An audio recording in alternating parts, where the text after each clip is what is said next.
You feel the pressure of a life that drifts when you stop paying attention to yourself. The silence in your own decisions has grown louder than any excuse. This tension is not weakness. It is the signal that neglect has been running your days while you waited for something external to change you. History has already proven what happens when a man delays responsibility. Start now, turn inward, and order begins to return.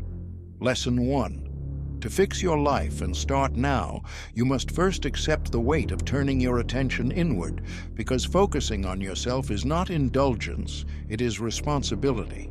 The title is a demand, not a suggestion, and its meaning begins with a simple recognition. Nothing changes until you stop outsourcing your discipline to circumstance. The moment you say, "I will begin when things improve," you have already surrendered control. The first movement of repair is brutally quiet. No applause, no witnesses, just you, your habits, and the truth that every neglected decision has shaped the life you are standing in. This is where the work begins, not by wishing for a different past, but by refusing to extend it into the present. You know how easily a man drifts. One late morning becomes a pattern, one postponed decision becomes a season, one compromise turns into a character trait. Have you noticed how quickly the days stack up when you aren't paying attention? You wake up to routines you didn't consciously choose, obligations you never questioned, and a version of yourself that feels foreign. This discomfort is not an enemy. It is the only honest messenger you have. It tells you that your focus has been scattered across distractions, comparisons, and noise that never repays the attention it consumes. How much of your life has been spent reacting instead of choosing? There is a difference between caring for yourself and escaping into comfort. One sharpens you, the other softens you into avoidance. When you focus on yourself in the way the title demands, you do not hide from effort, you confront it. You stop explaining your behavior to yourself as if you were a victim of your own habits. You stop calling inertia stress and procrastination fatigue. You stop narrating your failures as if they were accidents. Real repair begins when you treat your actions like tools rather than moods. The man who waits to feel ready never begins. The man who acts despite resistance starts to reclaim authority over his direction. Consider the quiet moments no one sees. The unfinished tasks stacked on your desk, the unread messages you avoid because they remind you of responsibilities you postponed, the conversations you delayed because they would expose your lack of discipline. These are not isolated events. They form a pattern that reinforces itself. How often have you told yourself that tomorrow will be different, only to repeat the same day with new justifications? This is why the command is immediate. Start now, not dramatically, not symbolically, simply and decisively, with one act that interrupts the drift. Silence is not absence, it is selection. You do not fix your life by announcing change. You fix it by choosing the small, unremarkable behaviors that build consistency. You wake when you said you would, not because you feel inspired, but because you gave your word to yourself. You finish what you begin, not because it excites you, but because your standards are no longer negotiable. You withdraw energy from distractions that promise relief and deliver regret. You stop chasing validation because it keeps you obedient to other people's expectations instead of your own principles. Every time you choose discipline over impulse, you redirect the course of your life by a fraction, and those fractions accumulate into identity.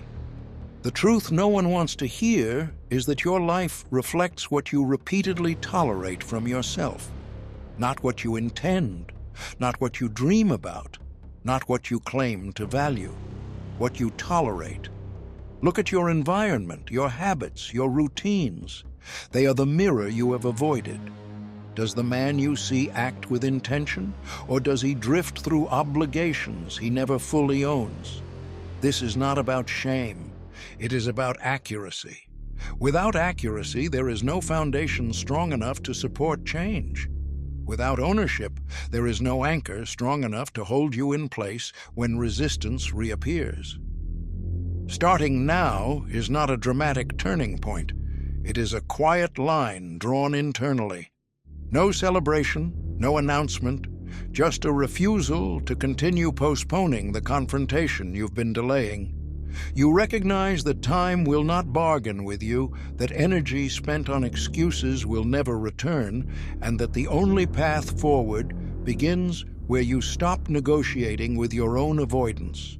The work does not need inspiration. It needs honesty, steadiness, and the willingness to endure the discomfort of meeting yourself without disguise.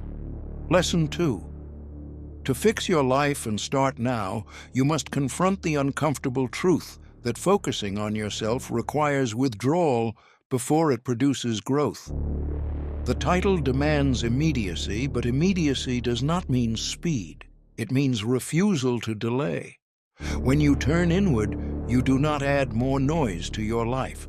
You begin by subtracting what weakens you. This is the part no one wants to hear because it exposes how much of your exhaustion has been self-inflicted through habits, people, and environments you refuse to release. You say you want progress, but you cling to the very patterns that prevent it. How many times have you called chaos obligation just to avoid admitting that you were afraid of being alone with your own decisions? There is a particular kind of silence that appears when you stop distracting yourself. It feels heavy at first. You notice the cravings you used to drown in entertainment. You notice the anxiety that used to hide under constant conversation. You notice the restless urge to check, scroll, react, and escape. This is not boredom. It is exposure. You are finally seeing what your distractions were protecting you from. You claim you want clarity, yet clarity begins by removing the shields you've built around your weaknesses. When you stop feeding them, they don't disappear immediately. They protest. They demand attention. They test your resolve. Have you ever observed how quickly the mind searches for comfort the moment discipline enters the room? Most men confuse abandonment with focus. They think, focusing on myself means isolating out of resentment, cutting others off to avoid accountability, or building a fortress around pride. But the discipline the title points to is different. It is not withdrawal from people. It is withdrawal from dependency. You stop letting other people's moods dictate your actions. You stop chasing approval because it keeps your identity rented instead of owned. You stop calling distraction connection and avoidance self-care. You reduce the noise so your choices can finally stand without explanation. In that reduction, your excuses lose their camouflage. Stillness reveals what noise pretended to solve. Look at the places where your energy leaks, the conversations that repeat the same complaints without producing change, the environments where you lower your standards just to belong, the habits that promise relief but leave you hollow when the moment ends. These are not random behaviors. They form an ecosystem that resists responsibility. When you say you want to fix your life, but you keep this ecosystem intact, what are you really protecting? Have you noticed how often you defend the very habits that keep you stagnant? You argue for them. You rationalize them. You wrap them in narratives about stress, timing, and circumstance, as if your own participation were accidental. Starting now means you stop bargaining with these patterns. You don't destroy them dramatically, you starve them quietly. You leave the conversation you used to stay in just to avoid silence. You decline the distraction you once called reward. You step away from environments that shrink you into your lowest version of yourself. None of this feels empowering in the moment. It feels like loss. It feels like emptiness. It feels like standing in a room after everything familiar has been removed. But this emptiness is necessary space. Without clearing it, There is nowhere for discipline to take root, nowhere for identity to reform, nowhere for direction to stabilize. The world will misunderstand this phase. They will call you distant. They will accuse you of arrogance. They will say you changed. They are right. You changed the terms of your participation. You stopped living as decoration in someone else's chaos. You stopped offering your time to people who never respected the cost of receiving it. You stopped pretending that exhaustion was noble. History has already tested what happens when a man refuses to reclaim his focus. His life becomes a museum of postponed intentions. You do not fix your life by expanding outward before you strengthen inward. You fix it by withdrawing from the noise that keeps you obedient to your weaker self until your actions no longer ask permission to exist. Lesson 3. To fix your life and start now, you must face the reality that focusing on yourself requires confrontation with the parts of your character you have been avoiding. The title points to urgency, but urgency without honesty collapses into performance. You cannot repair what you refuse to see. A man can spend years building routines, earning respect, maintaining appearances, and still avoid the one question that matters. Are his actions aligned with the standards he claims to hold? The discomfort you feel when you sit alone with that question is not a flaw. It is evidence that your life has drifted further from your principles than you want to admit. How long have you been negotiating with your own conscience just to preserve your comfort? You recognize this tension in small moments. You promise yourself discipline and break it quietly. You lower your standards in private while defending them in public. You speak of improvement while protecting the habits that undermine it. This is the fracture that weakens a man from the inside. Not failure, not imperfection, contradiction. You tell yourself you will begin tomorrow because tomorrow has no witnesses. You postpone action because you believe delay protects your identity. But delay does not protect you. It exposes you. It reveals the distance between the life you describe and the life you actually live. Have you noticed how heavy your own promises become when you repeat them without action? Confronting yourself is not dramatic. It is austere. You sit with the choices you've made and refuse to decorate them with excuses. You acknowledge where you have been careless with your time, impulsive with your attention, weak with your commitments. You do not soften the truth to protect your pride. You do not invent narratives to defend behavior you already know is beneath you. This is not self-criticism. It is self-respect. You treat your character as something worth inspecting. You treat your behavior as something worth correcting. Integrity is consistency between the unseen and the spoken. One sentence, nothing more. Enough to expose the fracture without theatrics.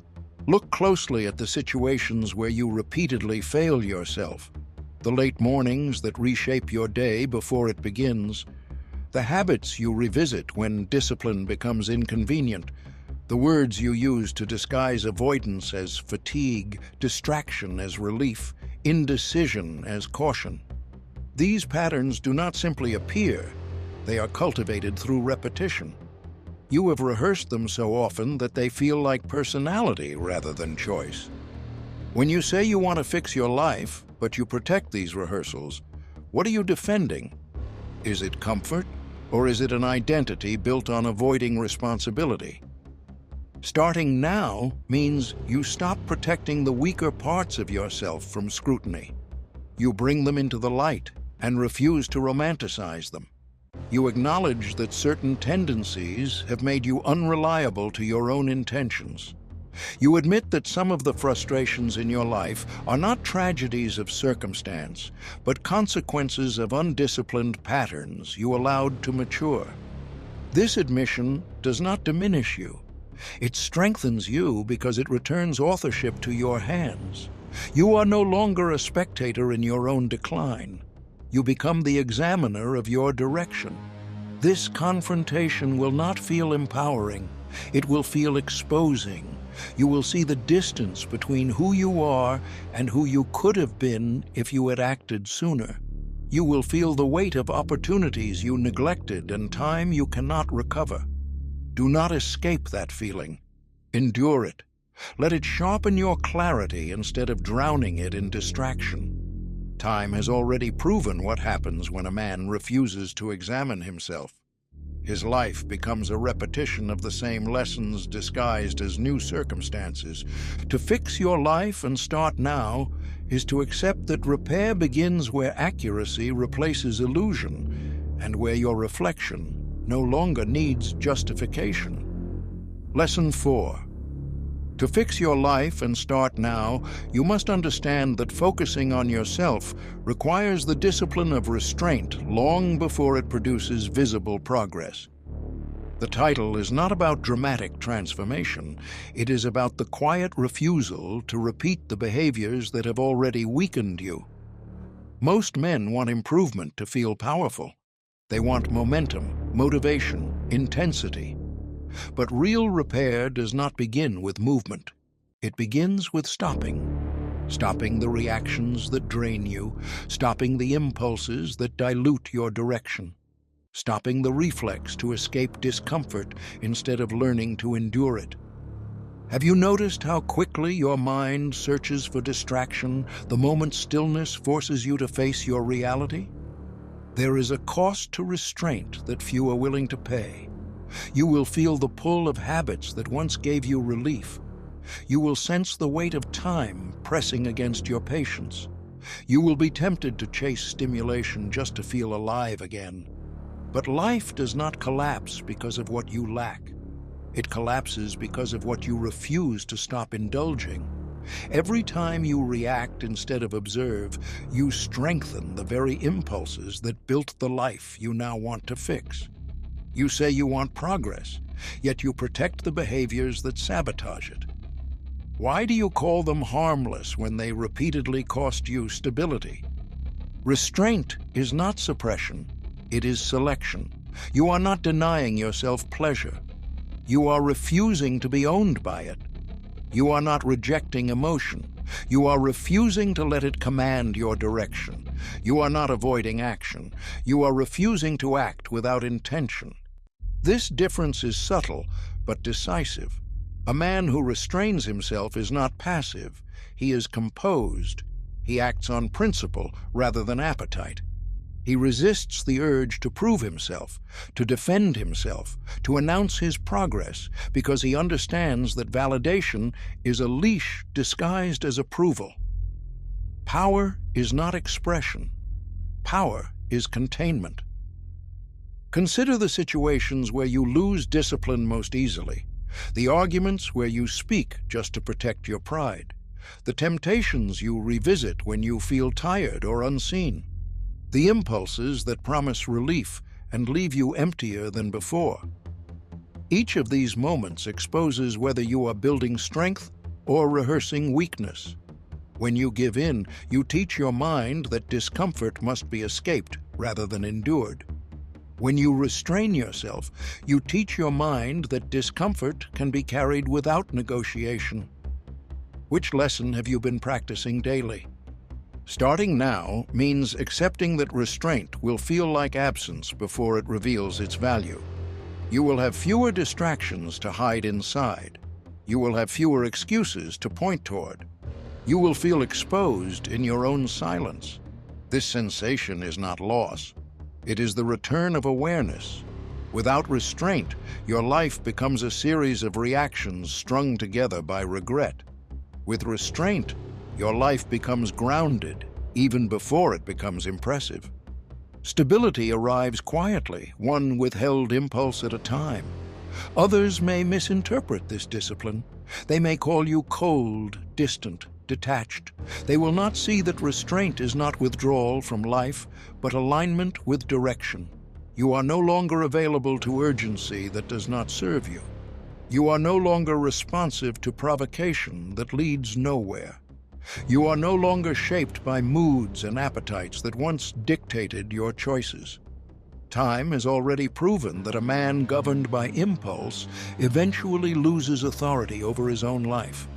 To fix your life and start now is to recognize that strength is not measured by how loudly you move, but by how firmly you refuse to be moved by what once controlled you. Lesson 5. To fix your life and start now, you must accept that focusing on yourself requires rebuilding your standards from the inside out, not decorating your life with appearances of progress. The title refuses shortcuts. It forces you to confront the reality that change does not begin when others notice improvement. It begins when you refuse to tolerate the behaviors that made your life unstable in the first place. A man does not collapse because he lacks talent or opportunity. He collapses because his standards erode quietly, one rationalized compromise at a time. How many of your current frustrations are the result of things you once said you would never allow, yet slowly accepted because convenience disguised itself as practicality? Standards are not slogans. They are boundaries enforced in silence. They are the decisions you make when no one else is watching, when no reward is guaranteed, when it would be easier to drift back into old habits. You say you want to fix your life, yet you continue to negotiate with patterns that have already proven their cost. You keep relationships that exhaust you because confrontation feels uncomfortable. You maintain habits that weaken you because discipline feels inconvenient. You tolerate environments that shrink you because leaving them would expose your loneliness. This is how decline becomes familiar. You call it stability simply because it is predictable. Have you noticed how often you defend what drains you just because it has been part of your routine? To focus on yourself, as the title commands, is to raise your standards not as aspiration, but as obligation. You stop asking whether discipline feels fair. You stop measuring effort by emotion. You stop seeking comfort in the very tendencies that once fractured your direction. A higher standard is not about perfection. It is about alignment. It is the refusal to betray your values for temporary relief. It is the decision to act in accordance with who you claim to be, even when no one else will hold you accountable. Character is the agreement between your promises and your behavior. One sentence, enough to draw a line without ornament. Look closely at the areas of your life where your standards collapsed first. The promises you made to yourself and broke quietly.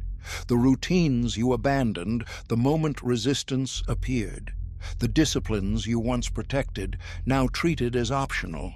Each collapse seemed small at the time. Each compromise felt justified, reasonable, harmless. Yet these moments stitched themselves together into a direction you no longer recognize. You tell yourself that circumstances changed, that life became complicated, that time moved differently. But beneath those explanations lies a simpler truth. You lowered the bar to avoid the discomfort of meeting it. Starting now means your standards return before your results do. You wake when you said you would, not because the morning inspires you, but because your word matters again. You control your impulses, not because temptation disappeared, but because you refuse to negotiate with it. You distance yourself from people who depend on your weakness to maintain their comfort. You no longer explain why your priorities have shifted. You do not seek understanding for choices built on discipline. You simply live them. At first, nothing seems different. No applause, no recognition. Only the steady pressure of expectations you chose to honor. This pressure is not punishment. It is structure. It stabilizes you when emotion wavers. It anchors you when circumstances change. It reminds you that your life is not shaped by grand declarations, but by the standards you enforce when no one else is there to reinforce them. Others may resist this change. They may accuse you of becoming rigid, distant, difficult. They are responding to the fact that your weakness once served them, and now it no longer does. Time has already proven that a man who abandons his standards eventually abandons himself. To fix your life and start now is to rebuild your direction at the level of what you permit, what you endure, and what you refuse to excuse until your standards become the quiet structure upon which your future must stand. Lesson 6.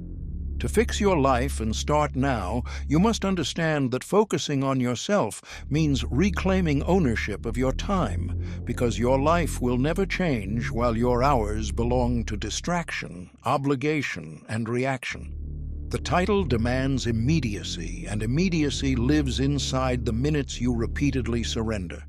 A man can speak of discipline, goals, purpose, and direction, yet waste his days responding to everything except what builds him. You say you want to repair your life, but how often do you give your best energy to what matters least, and then complain that you have nothing left for what matters most?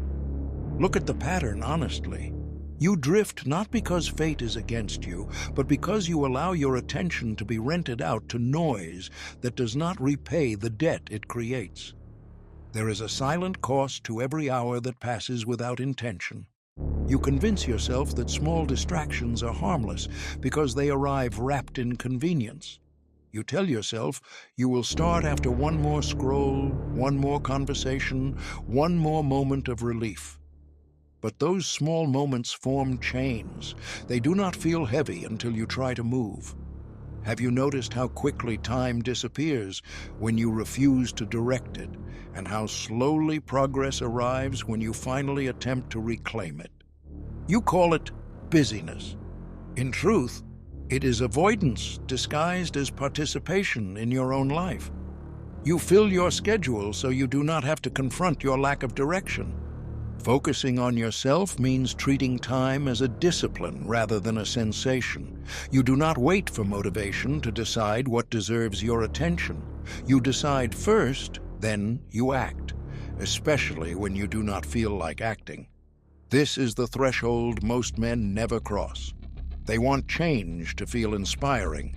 They want improvement to feel emotionally rewarding. But your life does not repair itself through emotion. It repairs itself through structure. You begin tasks when the clock demands, not when mood approves. You remain with them long enough for discomfort to lose its authority. Time respects the man who respects himself. One sentence, sharp enough to stand without decoration. Consider the environments where you lose your time most easily. The conversations that go nowhere but repeat themselves. The places where you sit for hours pretending you are resting when you are actually escaping. The routines that keep you busy but never move your life forward. These are not coincidences. They are systems built around your reluctance to act with intention.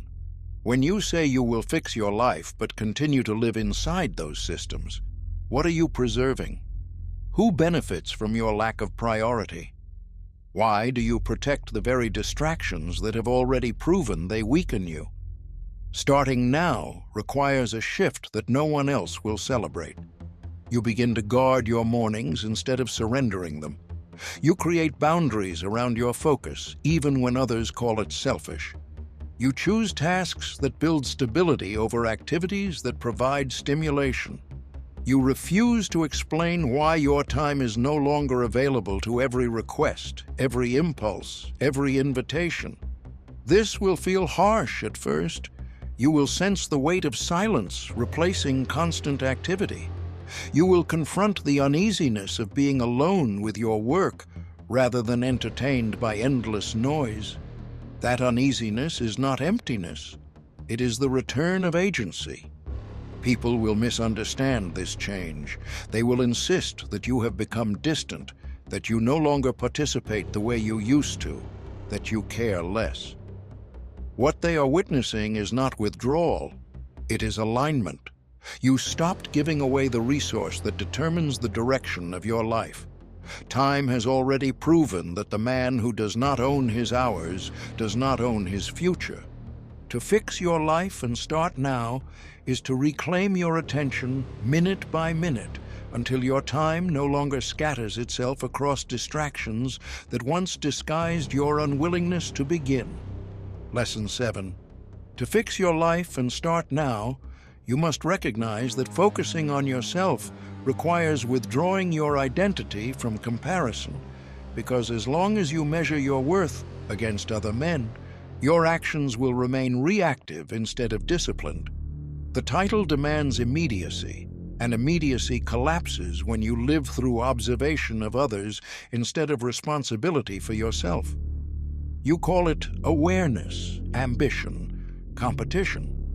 But beneath those words sits a quieter truth. You are postponing your own direction while watching the lives of other people unfold. How many decisions have you delayed because you were too busy evaluating where you stand rather than moving in the direction you know you must take? Comparison does not strengthen a man. It fragments him. It convinces him that progress must resemble someone else's path before it deserves commitment. You see another man succeed, and instead of building your discipline, you question your pace. You see someone fail, and instead of learning from consequence, you reassure yourself into complacency. Have you noticed how dependent your confidence becomes when it requires evidence from outside your own effort? You celebrate when you feel ahead, and collapse when you feel behind. In both states, your authority is borrowed. It belongs to the shifting positions of others, not to the solidity of your standards.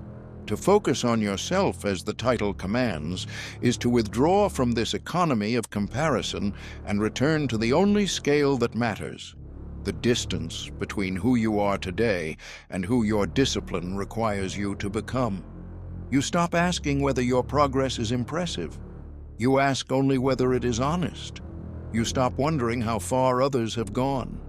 You examine how much of your own potential remains unused because you keep dividing your attention between your life and theirs.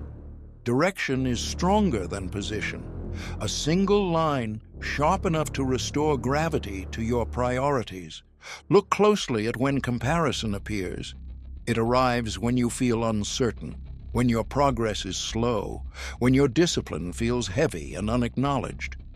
Instead of staying with the work, you search for reference points. You scroll through achievements that do not belong to you. You measure your effort against outcomes you did not earn. You tell yourself it is motivation, but your energy drains instead of sharpens. Why does your focus scatter the moment results are not immediate? Why do you abandon your path the instant it stops offering reassurance? Starting now means you refuse to let comparison dictate your pace or define your identity. You act because the action is necessary, not because it positions you favorably in someone else's narrative. You remain with your discipline even when it feels invisible. You build quietly, without performance, without the need to prove that you are catching up, surpassing, or competing. This refusal to compare will feel isolating at first, because you are no longer feeding the ego that thrives on measuring itself against others. But beneath that isolation lies stability, and stability is the ground you have been missing. Others may not understand this withdrawal. They will expect you to justify your focus, to compete for attention, to participate in the same performances that once distracted you. You will appear distant, not because you feel superior, but because you no longer treat your direction as a public spectacle. Time has already proven that a man who lives through comparison becomes a reflection rather than a force. To fix your life and start now is to stand inside your own path without asking the world to validate its pace, its shape, or its meaning, until your actions belong entirely to the man who performs them, rather than the audience that observes. Lesson 8. To fix your life and start now, you must understand that focusing on yourself requires confronting the tension between comfort and responsibility, because the life you want will not grow in the same soil that keeps you comfortable. The title presses urgency, and urgency dissolves the moment you begin negotiating with ease. You tell yourself you deserve rest, relief, indulgence, distraction, and sometimes you do, but you have also used those words to disguise avoidance so often that you can no longer distinguish recovery from escape. How many days have you lost because you chose what felt good in the moment instead of what protected your future? Comfort is subtle. It does not shout. It does not threaten. It whispers in familiar tones. It tells you that one more delay will not matter, that one more indulgence is harmless, that discipline can begin tomorrow, because tomorrow still looks close enough to reach. But every time you choose comfort where responsibility belongs, you strengthen the part of you that prefers safety over growth. You do not see the cost immediately. The consequences arrive slowly, disguised as restlessness, dissatisfaction, and quiet regret. Have you noticed how your life becomes heavier? Not because you are working too hard, but because you are avoiding the work that would actually stabilize you. To focus on yourself, as the title commands, is to redefine what comfort means. Comfort is not the absence of effort. Comfort is alignment with responsibility. It is the steadiness that comes from knowing your actions are not betraying your future. The temporary relief of avoidance cannot give you that steadiness. It only postpones discomfort until it returns larger, sharper, more demanding. Responsibility does not remove pain. It organizes it. It gives your struggle direction instead of scattering it across impulsive choices. Ease is rarely a gift. It is usually a test. One sentence, enough to expose the trap without dramatization. Look at the places where you choose comfort most often, the moments when you avoid difficult conversations because silence feels safer, the habits you return to when effort becomes exhausting, the promises you soften because commitment feels restrictive. You call these choices harmless, but they form the architecture of your life. Every avoided responsibility leaves a space that eventually fills with chaos. Every neglected effort creates consequences that someone, often you, must clean up later. Why do you protect the very patterns that repeatedly return as problems you claim not to understand? Starting now means you stop treating responsibility as punishment and begin treating it as structure. You wake when it is time to wake, not because the morning welcomes you, but because your word must be kept. You complete tasks that feel heavy, not because they excite you, but because incompletion erodes your integrity. You confront situations you would rather postpone, not to prove strength, but to prevent weakness from maturing into crisis. This shift will not feel empowering in the beginning. It will feel restrictive, demanding, uncomfortable. That discomfort is not a sign that you are doing something wrong. It is proof that you are finally interrupting the cycle that once kept you stagnant. Others may interpret this change as severity. They may say you have become rigid, distant, disciplined to a fault. They do not see that what appears harsh from the outside feels necessary from within. You are no longer willing to accept a life built on postponed effort and disguised avoidance. Time has already proven that a man who repeatedly chooses comfort over responsibility does not escape difficulty.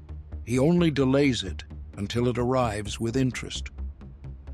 To fix your life and start now is to accept that growth demands discomfort, and that every responsible act you perform in the present is a quiet refusal to live inside the consequences you once called unavoidable. Lesson 9. To fix your life and start now, you must accept that focusing on yourself requires withdrawing from the need for recognition, because as long as your effort depends on being seen, your discipline will remain fragile. The title demands immediacy, and immediacy disappears when your actions wait for applause. You claim you want to repair your life, yet you keep looking over your shoulder to confirm whether anyone has noticed your progress.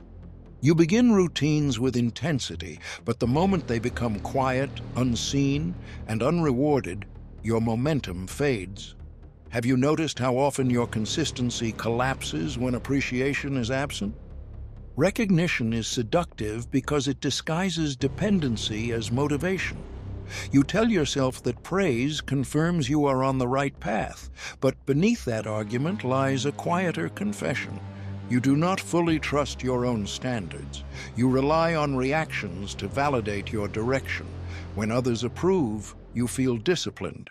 When they ignore you, you feel uncertain.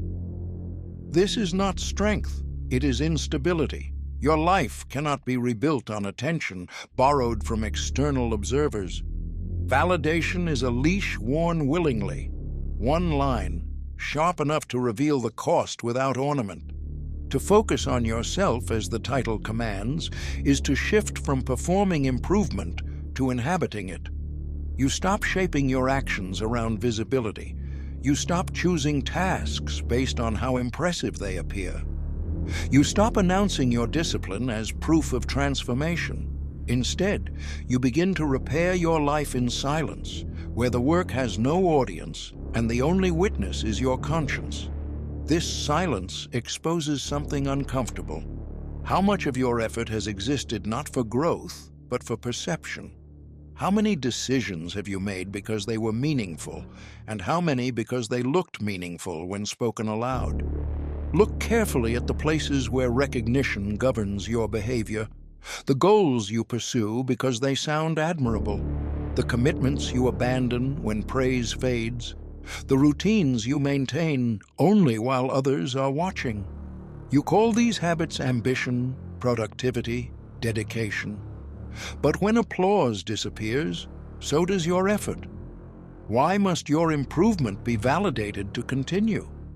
Why does discipline weaken the moment it stops being admired?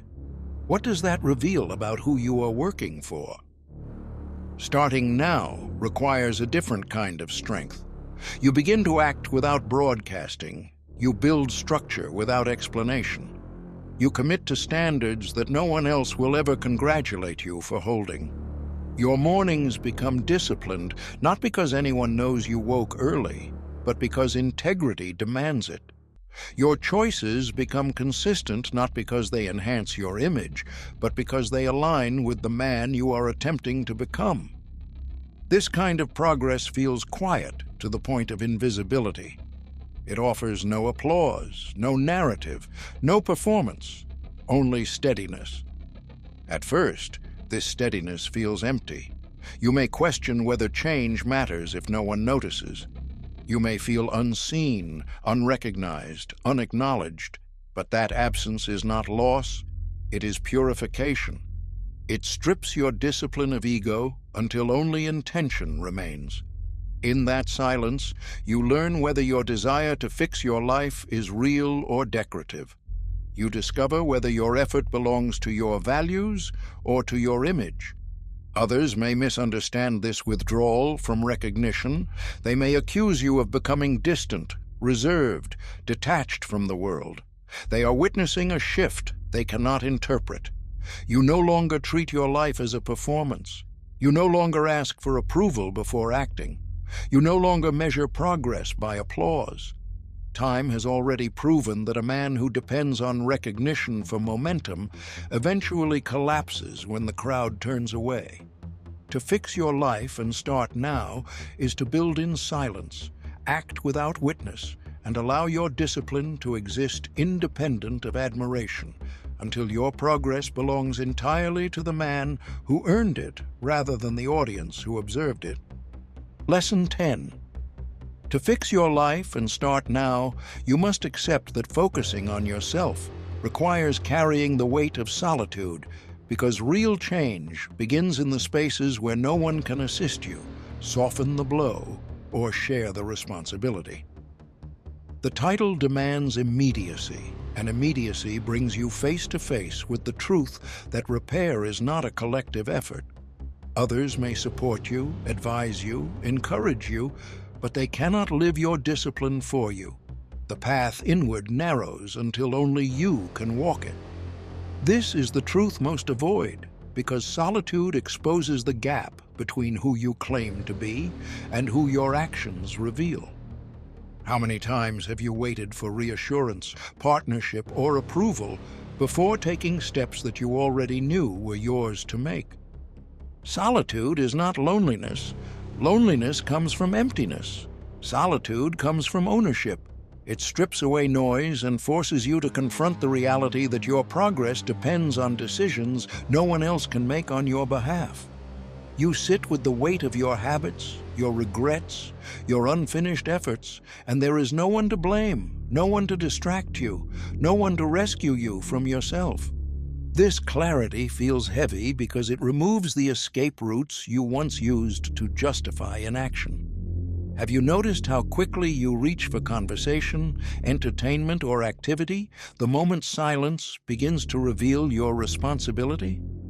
To focus on yourself, as the title commands, is to remain present in that solitude long enough for it to refine you instead of intimidate you. You stop running from the quiet because the quiet is where truth gathers. You realize that the discomfort you feel is not punishment. It is the cost of finally standing where your life actually is, not where you pretend it to be. You see the patterns you created. You see the opportunities you ignored. You see the consequences you now carry. And in that moment, there is no dramatic revelation, no emotional surge, no comforting narrative. Only a sober understanding. No one else can walk this step for you. A man becomes himself when there is no one left to act for him. One sentence, enough to hold its own weight. Look carefully at how you respond when solitude appears. Do you fill the silence before it can speak? Do you invite distractions so you do not have to face the demands of your own life? Do you surround yourself with activity so you can claim you are overwhelmed rather than uncommitted? You tell yourself that you are busy, pressured, exhausted. But beneath these words lies a quieter admission. You are afraid of the moment where nothing remains except your responsibility to act. Why does stillness unsettle you?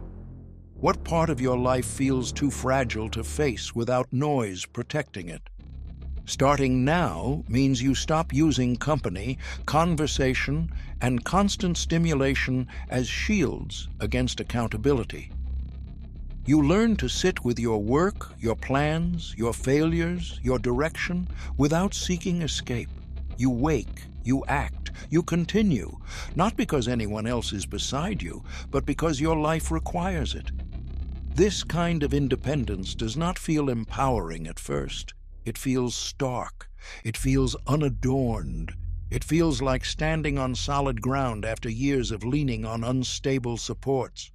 There is no emotional comfort in this moment, only steadiness that comes from acknowledging that your progress from this point forward rises or falls on your willingness to carry your own weight. Others may misinterpret this solitude. They may call you distant, withdrawn, self-absorbed. They are measuring your life by their dependence on noise, not by your commitment to responsibility. You are not abandoning the world. You are removing yourself from dependence on it. You are no longer building identity through interaction, but through action. Time has already proven that a man who refuses solitude remains half-formed, because his decisions are always filtered through the presence of others. To fix your life and start now is to stand alone without collapsing, to accept that the first and final responsibility for your direction rests in your hands, and to remain in that truth long enough for it to shape the man you become. If this spoke to the discipline you know you need, subscribe and stay here. This channel is for those who choose responsibility over comfort, and if something in this message confronted you, leave a comment and say which part demanded the most honesty from you. Your answer is your first act of ownership,